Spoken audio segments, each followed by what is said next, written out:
오늘 말씀을 같이 나누도록 하겠습니다.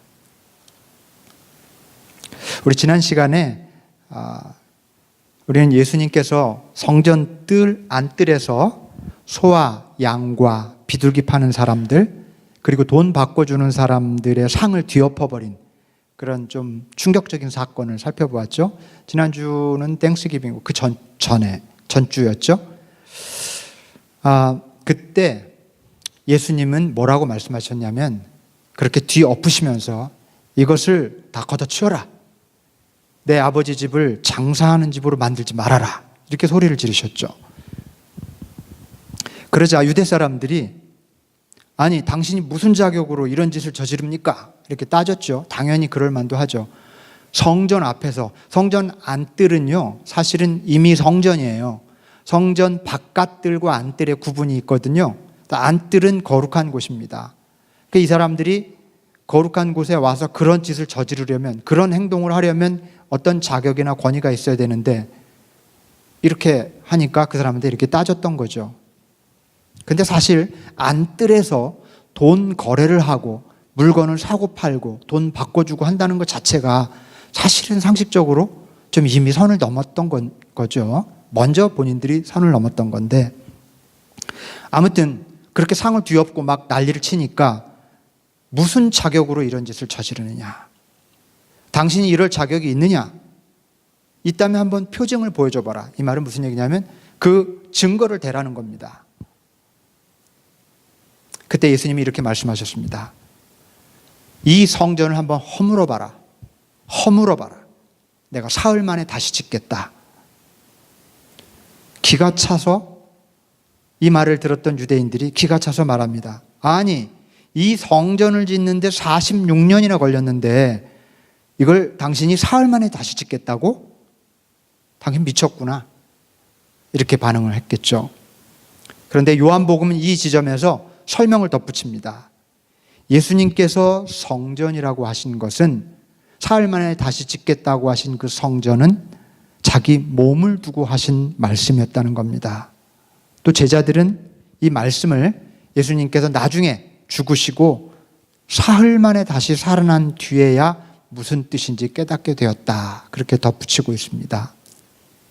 여러분들도 이 말이 무슨 뜻인지 아시겠죠? 성전을 46년 지은 성전을 허물고, 그리고 예수님이 사흘 만에 부활하심으로 성전이 복귀되었다는 의미를 암시하고 있는 거죠. 지난번에 말씀드린 대로 예루살렘 성전은 역사적으로 3번 건축되었다고 했습니다. 그리고 3번 무너져요. 참 기구한 역사입니다. 3번 지어지고 3번이 무너지고 지금은 모스크예요. 성전이 아니에요. 유대인의 종교가 아니라 이슬람 종교 사원이 되어 있죠. 유대인들은 그 성전을 들어갈 수 없어서 서쪽 벽에서 거룩한 모임, 의식들을 치르죠. 서쪽 벽만 이스라엘 겁니다.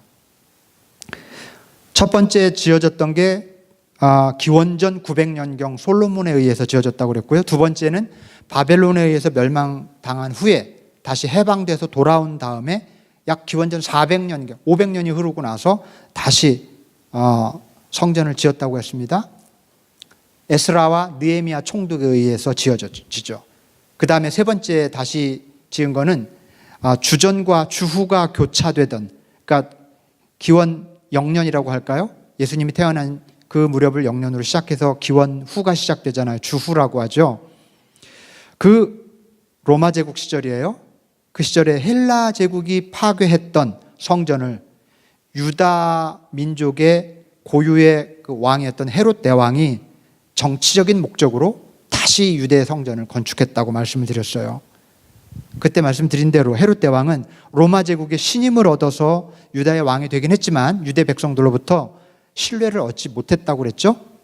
그래서 그 사람 유대 백성들의 환심을 살려고 예루살렘 성전을 대대적으로 보수하고 엄청나게 크고 웅장한 성전을 지었던 겁니다. 본문에 따르면은 이 성전을 짓는데 46년이 걸렸다고 그러죠. 요 시점으로부터 20년을 더 지어요. 20년. 예수님 이후에도 20년을 이상 건축하는데, 그러니까 66년이 걸리고 예루살렘 성전이 다시 로마 제국에 의해서 파괴된 게 70년이에요. 불과 5년에서 10년도 다 완성되고 5년 그리고 10년도 안 돼서 무너져 버려요. 또 그 이유는 조금 덧붙이는 여담이지만 유대인들이 그 반란을 일으키는 바람에 로마 제국이 무찌르느라고 예루살렘 성전을 완전히 파괴합니다. 로마 제국은 진짜 돌 위에 돌 하나 남지 않고 완전히 파괴합니다. 언젠가 갈릴리의 시골뜨기 제자들이, 여러분 갈릴리는 이스라엘에서 긴 이스라엘 땅에서 북쪽 지역인데 가장 외진 지역입니다. 글쎄요, 옛 조선시대로 치면 남도, 전라남도나 경상남도나 제주도나 무슨 섬, 남도 지역 유배 가는 땅입니다. 거기에서 올라온 시골뜨기 예수님의 제자들이 예루살렘에 올라온 겁니다. 대도시에.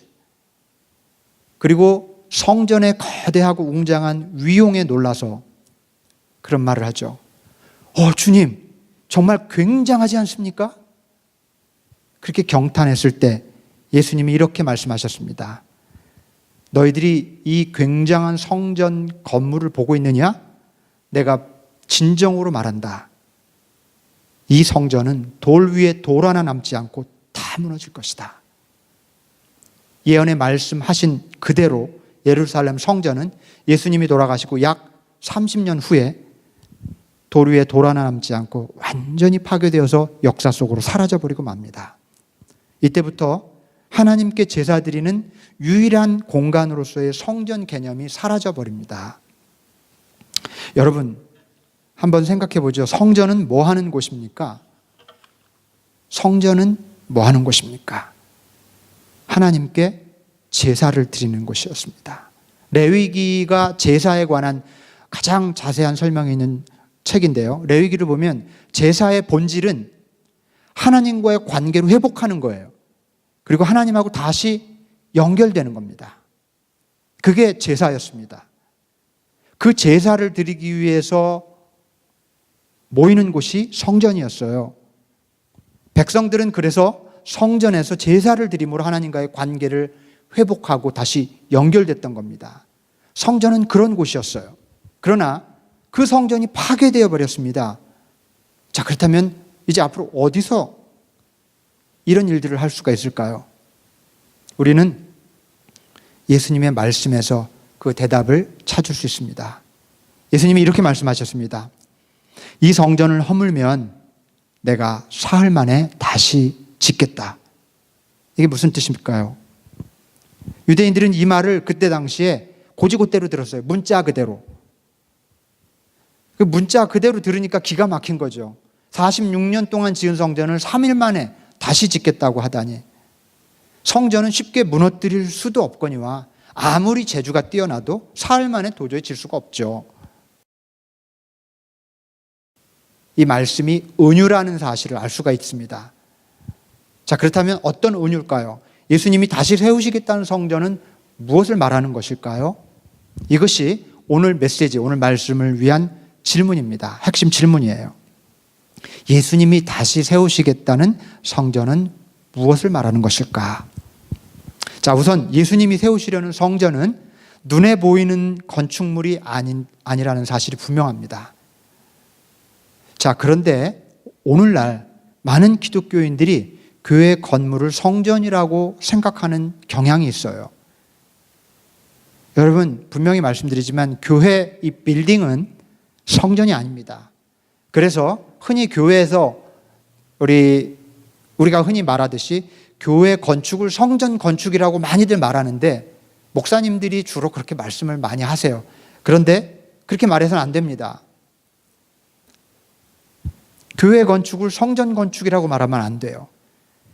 권위와 위엄, 웅장한 규모와 화려함, 그리고 거짓 자부심과 돈 거래로 지어진 건축, 그 건축물로서의 성전은 예수님이 이미 허물어 버리셨어요.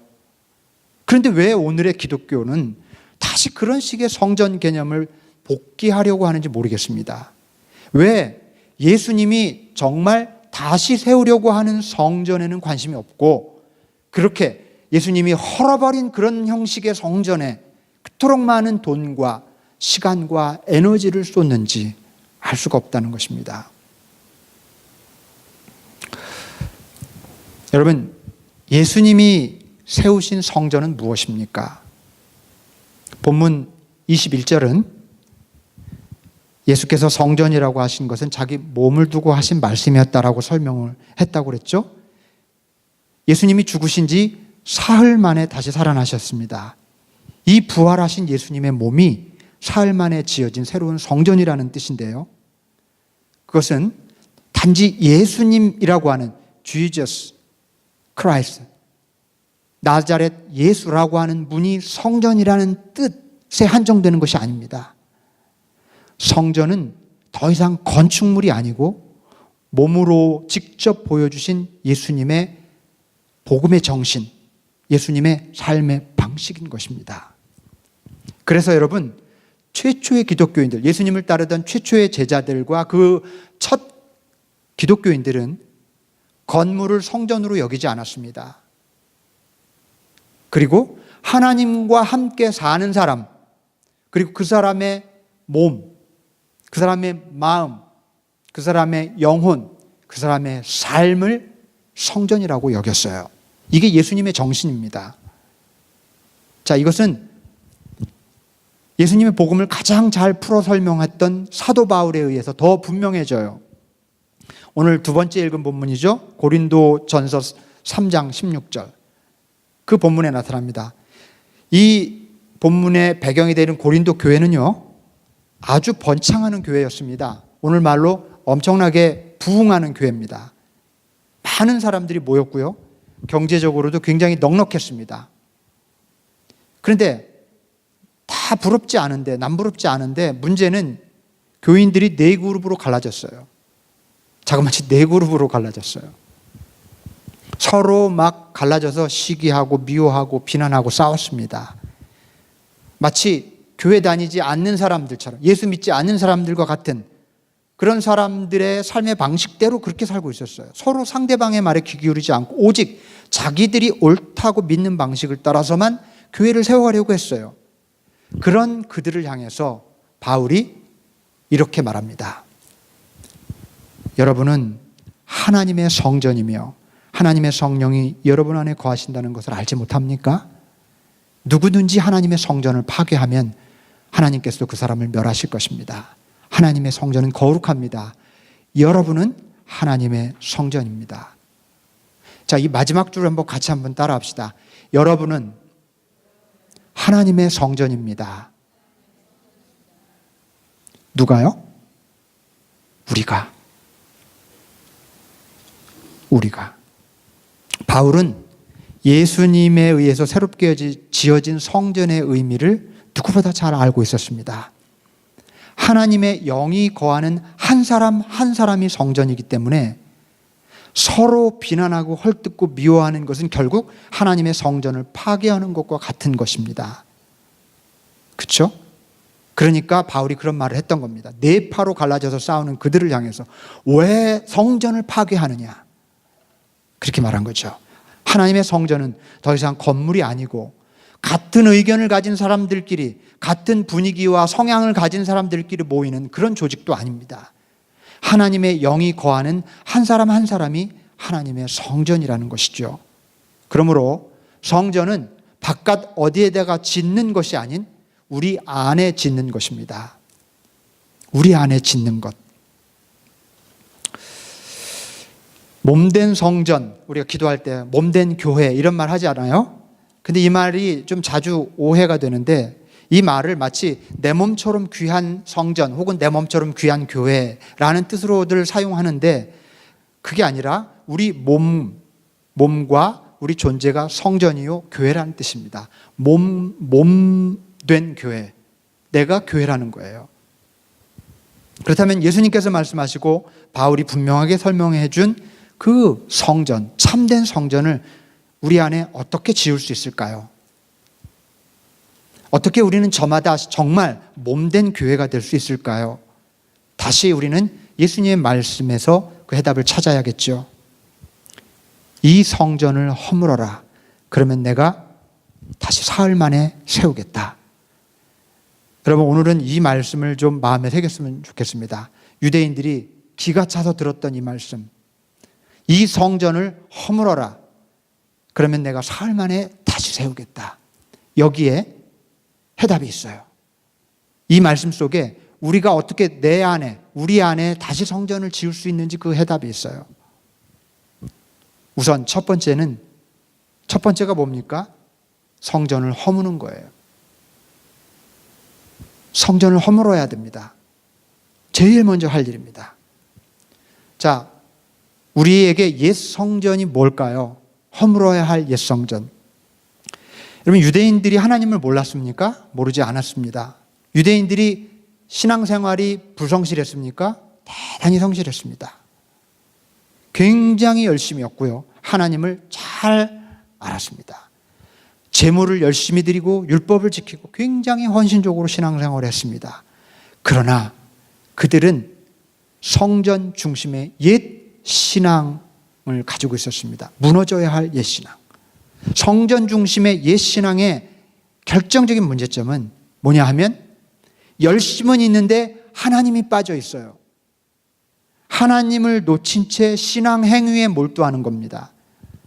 아무리 거룩하게 예배드리고 열심히 신앙생활을 한다 해도 내 안에 하나님이 없다면 그게 바로 옛 성전 신앙이고 무너뜨려야 할 성전인 거겠죠.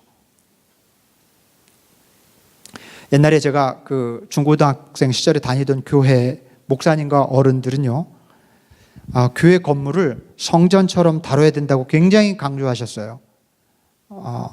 강단에 그래서 함부로 오르지 말아라. 그리고 강대상, 의자, 마이크, 피아노도 함부로 만지면 안 된다.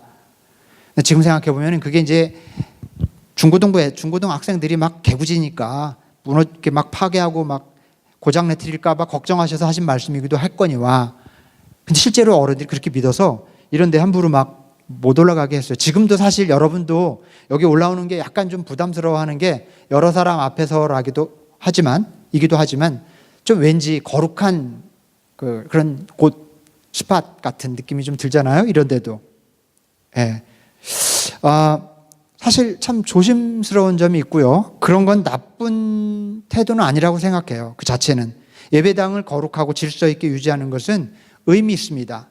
괜찮아요. 그러나 너무 눈에 보이는 외적인 성소를 거룩하게 지키는 것보다 진짜 하나님의 성전인 우리 내면을 거룩하게 지키는 게 훨씬 더 중요합니다.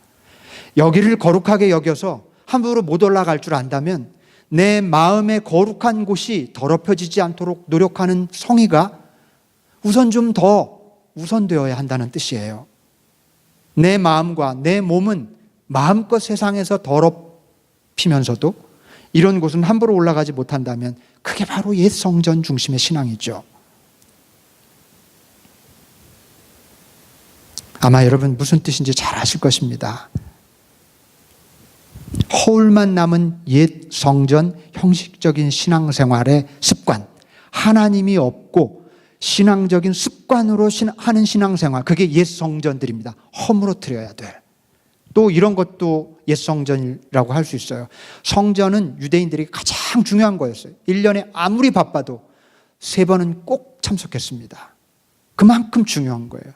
근데 오늘날 우리에게 그런 게 있죠. 다른 건 몰라도 이거는 절대 양보할 수 없는 어떤 거. 그게 이 시대 우리들의 옛 성전일지 몰라요. 그런 게 있을 수 있어요.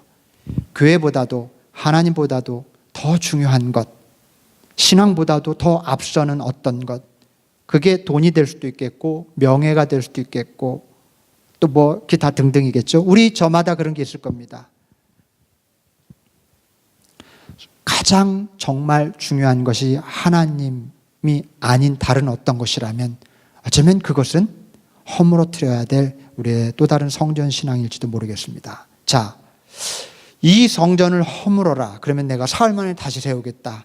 첫 번째로 우리 안에 성전을 다시 지으려면 옛 성전을 허물으라고 했습니다. 두 번째는 사흘이라는 시간이 필요합니다. 우리에게 사흘이라는 시간을 취해야 해요. 예수님도 성전을 다시 세우는데 사흘이 걸렸어요. 한번 생각해 봅시다. 전능하신 하나님의 아들이 46년간 지은 성전이지만 그냥 뿅 이렇게 해서 전능한 힘으로 확 한 번에 지으시지 뭘 3일씩 걸리실까? 그렇게 질문할 수 있겠죠? 예수님에게도 사흘이 필요했습니다. 사흘의 의미가 뭔지를 생각해 봐야 될 것 같아요. 예수님 생애의 마지막 사흘, 어떤 일이 있었습니까? 예수님의 마지막 생애 사흘, 첫날은 모욕과 천대와 멸시와 그리고 십자가 그리고 죽음을 겪으셨던 날이 첫날입니다. 둘째 날은 완전히 실패한 것 같은 무덤 속에 갇혀서 아무런 사인도 없는 침묵의 시간이었어요. 뭐라고 말씀드렸죠? 첫째 날은, 예수님의 첫째 날은 십자가와 죽음의 시간이고 둘째 날은 무덤 그리고 침묵의 시간이었습니다. 이 두 날을 보내고 나서 셋째 날에 주님은 부활하셨습니다. 마침내. 여러분, 우리에게도 동일한 이 사흘이 필요해요. 이와 같은 사흘의 어떤 삶의 태도랄까, 정신이 있어야만 우리 안에 다시 성전을 지을 수 있습니다. 사실 이 시대의 십자가와 죽음은 금기어 같은 거예요. 터부 같은 겁니다. 누가 십자가를 좋아하고 죽음을 반가워합니까? 우리는 십자가와 죽음을 솔직히 불편해합니다. 조금만 손해봐도, 조금만 억울해도 견디지 못해요. 실제 십자가와 죽음이 아니더라도 십자가 같은 상황, 죽음의 상황, 내 자존심이 짓밟히는 그런 상황이죠.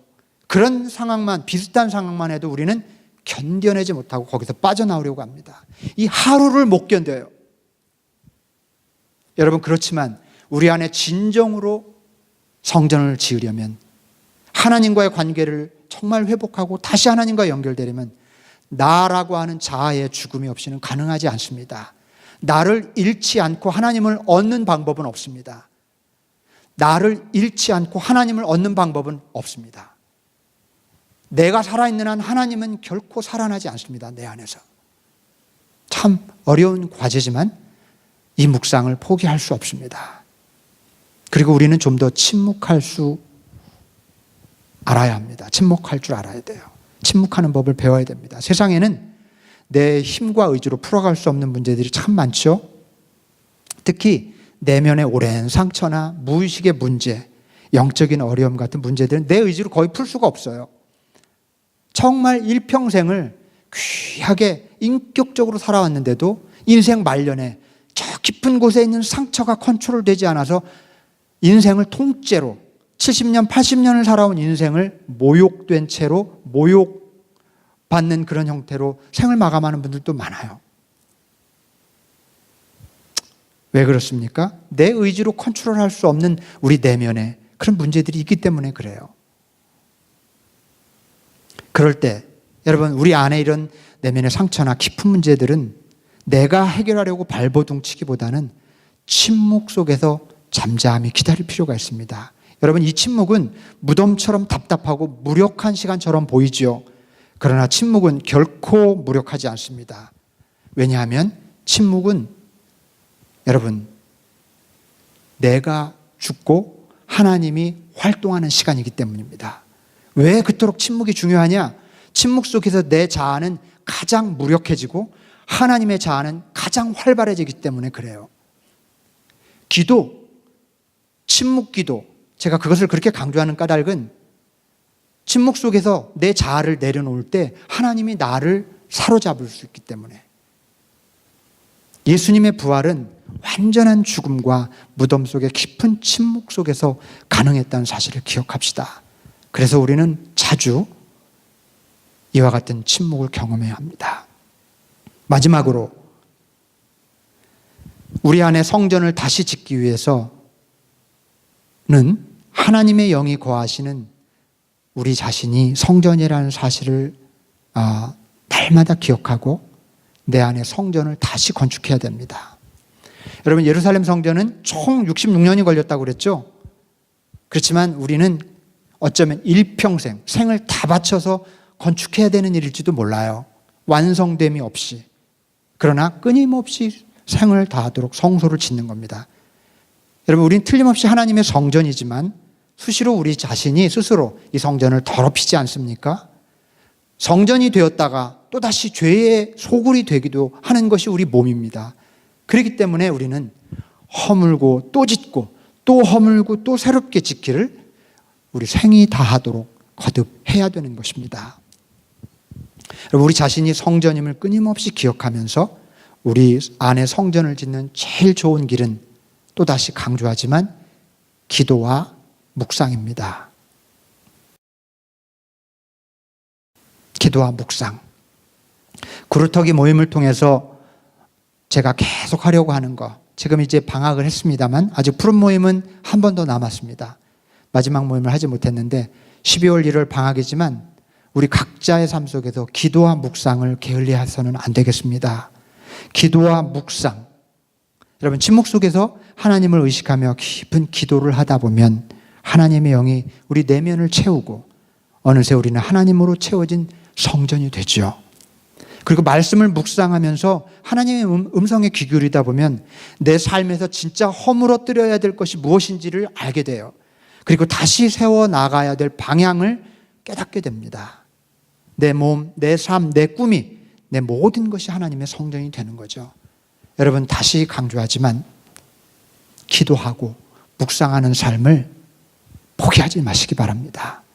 우리 애시본 한인교회에 20여 명 혹 30여 명의 교인들이 기도하고 묵상하는 삶을 실천하면서 살아간다면 우리 교회는 굉장한, 정말 하나님이 사랑하시는 교회가 될 수 있고 또 의미 있는 사명 감당할 수 있는 교회가 될 수 있다고 저는 믿습니다. 사랑하는 교회 여러분, 우리 안에 참된 성전을 다시 지읍시다. 그러기 위해서 옛 성전을 허물어 버립시다.